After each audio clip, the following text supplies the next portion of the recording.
Ramalan Satrio Piningit muncul tahun 2024. Siapakah Satrio Piningit? Akhir-akhir ini, di media cetak, elektronik, dan dunia maya, khususnya sedang rame-ramainya membahas hal tersebut pemimpin Indonesia tahun 2024, yaitu sosok yang diidam-idamkan bisa membawa negeri ini keluar dari COVID-19 dan bangkit menjadi mercusuar dunia.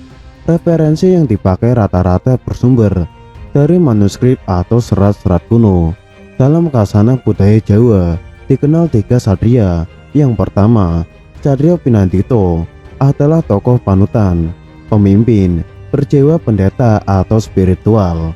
Yang kedua, Satrio Pinili, yaitu pemimpin yang pada zamannya dibutuhkan untuk melawan angkara murka dan menjadi penunjuk jalan di masa kegelapan. Yang ketiga, Satrio Piningit adalah insan pilihan Tuhan yang akan menjadi pemimpin di masa depan.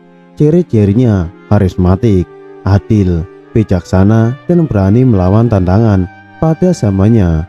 Dalam salah satu karyanya, Raden Ngabei Ronggo Warsito menulis sebuah ramalan tentang sosok Satrio Piningit. Diceritakannya bahwa ada 7 nama Satrio Piningit yang kelak akan memimpin wilayah seluas kekuasaan pengaruh kerajaan Majapahit dulu. 7 nama itu antara lain Satrio Kinunjuro, Murwo Kuncoro, Satrio Mukti, Wibawa Kesandung Kesampar, Satrio Jinumput Sumela Atur, Satrio Lelono Tanpong Rame, Satrio Piningit Hamong Tuwu, Satrio Boyong Pambukaning Gapuro, Satrio Pinantito Sinisihan Wahyu.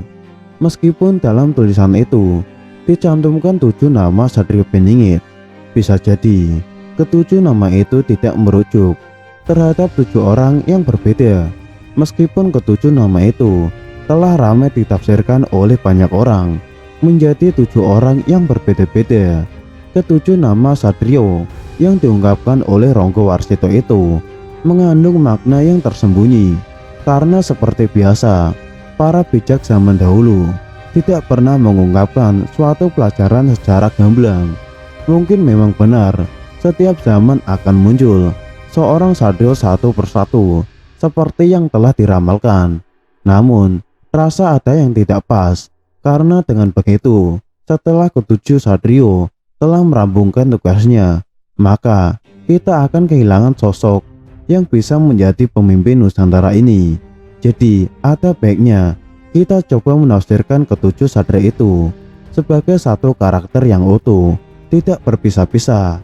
Yang pertama, Satrio Kinunjuro, Murwo Kuncoro, dilambangkan sebagai Satrio Kinunjuro, yang artinya adalah seorang yang berwatak satria, namun dalam proses pematangannya, ia seperti di penjara, dalam arti disembunyikan oleh sang waktu, bukan bersembunyi. Hingga akhirnya sang waktu mengizinkan ia keluar, maka ia akan keluar dan membawa Nusantara Murwo Kuncoro terkenal seluruh jagat. Yang kedua, Satrio Mukti, Wibawa Kesandung Kesampar. Mukti Wibawa artinya mulia dan berwibawa. Manusia ini adalah seorang satria yang mempunyai watak yang mulia, selayaknya seorang satria, dan mempunyai kewibawaan. Namun selama masa Kinunjuro, ia sering kesandung kesampar, artinya selalu ada yang berusaha menjegal jalannya. Yang ketiga, Satrio Jinumput Sumela Atur. Jinumput mempunyai arti terambil dari tengah masyarakat. Untuk itu, Sumela Atur membantu memperbaiki kehidupan seluruh rakyat di Nusantara. Mengapa istilah Jinumput? Karena telah dijelaskan bahwa sebelumnya ia tidak berangkat dari kalangan politikus atau pemerintahan, malah disembunyikan di tengah lingkungan rakyat biasa. Yang keempat, Satrio Lelono Tanpong Rame. Lelono mempunyai makna tentang perjalanannya yang sering bepergian jauh dari rumahnya. Kepentingannya adalah Tanpong Rame. Maknanya yaitu membantu kesusahan orang lain tanpa mengharapkan imbalan. Yang kelima, Satrio Piningit Hamong Tuwu. Piningit merupakan penekanan dari kata Kinunjuro di atas, bahwa artinya bukanlah di penjara, melainkan hidup bagaikan di penjara. Hamong Tuwu Artinya Satrio ini mempunyai tugas untuk menumbuh kembangkan budaya nenek moyang yang telah lama dilupakan orang, agar rakyat Nusantara mempunyai jati diri yang kuat, namun tetap menghargai budaya lain walaupun tidak ikut budaya tersebut. Yang keenam, Satrio Buyung Pembukaning Kapuro. Buyung Pembukaning Kapuro mempunyai makna Satrio ini kelak akan pindah dari tempat asalnya untuk membuka Gapuro. Namun, kami rasa Gapuro di sini mempunyai makna yang sangat luas. Bisa jadi, Gapuro ini adalah gerbang dari harapan atau impian rakyat akan kehidupan yang lebih baik dari sebelumnya. Yang ketujuh, Satrio Pinandito Sinisian Wahyu.